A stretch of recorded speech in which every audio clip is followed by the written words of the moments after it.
Hi, you guys. I just wanted to come on here today and just kind of talk about mental health because that is definitely something that a lot of us are all struggling with, but are fearful to mention it or discuss it, or we shrink back, or we don't have the support system that allows us to be us.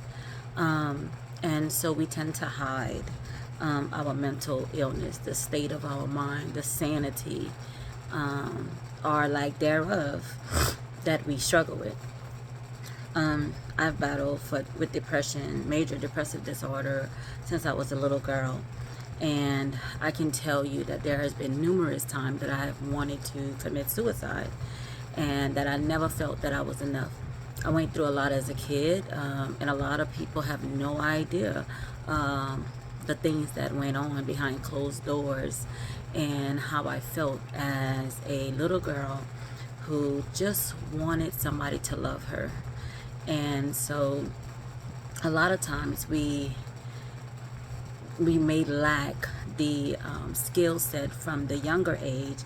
And so what happens is when we become adults, we have a hard time coping. We have a hard time making friends. We have a hard time staying in relationships. We have a hard time understanding what it looks like to be a healthier you, or having healthy relationships. And so I just want to come in and just kind of talk about the back end of that and the front end, because I've been on both spectrums of it. I've never been able to maintain friendships. I've been called messy. I've been called a lot of different things in friendship, unreliable, you name it, I was called that. But I'm here to share that I am continuing to grow, and I am working on being a better version of myself. See, growing up, I had no idea that the behaviors that I exhibited were unhealthy. I had no idea that the stuff I was doing was considered what people would call messy, or whatever you want to call it. Just not understanding the dynamics of relationships, because I really wasn't allowed to have female friends, right?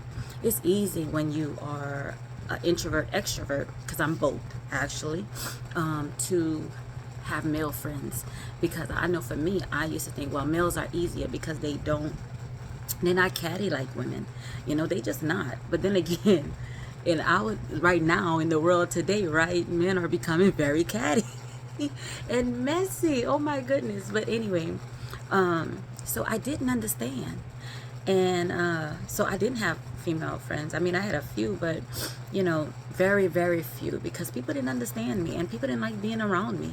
I was very negative, didn't understand. I was naive at times, and that was genuine naiveness because I had no clue. So when I finally did get some female friends that wanted to actually be my friend, it was a battle. They can tell you it was a battle for them, because you know, sometimes we put expectations on people who, first of all, have no idea that these expectations are even a thing for them that you have on them. And when they don't meet those expectations, a lot of times we are ready to either get rid of them, or we're ready to just kind of, be very critical of them because they didn't live up to the expectation that we set. How dare us, right? So, I had a lot of expectations. My friends had expectations of what it should look like. And here I am, just this bubbly person, and like, oh, I love everybody, which I do. And I've always been like that. I've always been one to give grace. I don't like confrontation. I don't care for it, especially if I can't sit down and feel like I can talk to you adult to adult. I don't want to be in a conversation where we have to holler at each other. That, to me, that's not productive. And so I found that I struggled, man, for years. And but they struggled with me. They struggled with me because they loved and adored me, and they knew that I genuinely loved them and that it wasn't purposeful. It wasn't purposely being done. And so they did. They stuck it out with me. But I just wanted to come on here and talk about that, because look at yourself and realize, make sure you're checking in with your friends and check in with yourself. Because my thing is this: if you're projecting what you feel a friend should look like on a person, and they not meeting that expectation, ask yourself, what exactly is your expectations doing to a relationship that you have with somebody? Because, like I said earlier, sometimes we place these expectations on people and that's not them. You want someone who's going to be themselves and be genuine. Now, mind you, if they have toxic traits, then as their friend, if you love them, if you genuinely care about them and you genuinely want to be friends with them, then hey, you could bring that on and say, hey sis, I didn't like how you do that here, bro. You could, I didn't like that little situation that happened. To me, this is what it looked like. And have an open dialogue with your friend. Have an open dialogue. People need to understand that nobody's perfect. And I think sometime in the society, we paint this picture of, well, oh, if they toxic, then hey, do some mality. Don't be friends with them. I'm speaking from a Christian perspective. Sorry.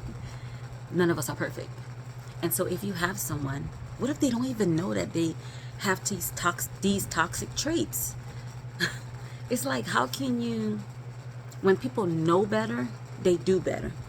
But if you have someone who knows better and just still is like willing to be in that for a long time, that's a different story, But it's all about having unconditional love. Friendships are important. They are vital to growth, to just maturity, and just having a support system and community.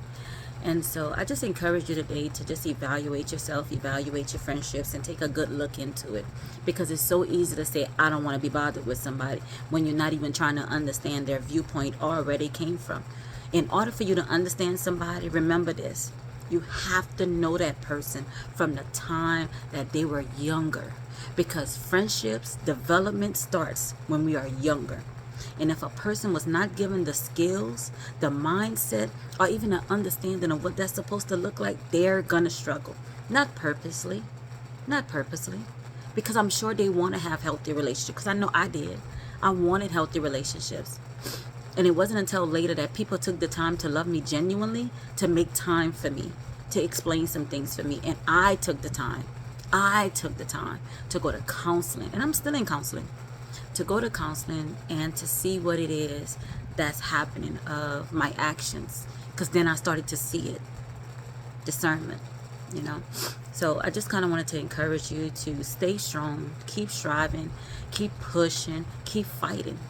Because God has a plan for us all. And I am so thankful and blessed to be alive. I battle lupus on an everyday basis. Today I'm sitting down and I'm smiling. And it looks genuine, but I am in so much pain. But God loves me. And I believe that and I trust that. I've seen his goodness. I've tasted his goodness. I've been in his presence. I know what it is. So I love you guys. And I'm hoping that I can get this YouTube channel jumped off. Because I really do want to be a support. And just, being a person who can share her story. So love you guys. Have a blessed weekend. Be careful out there.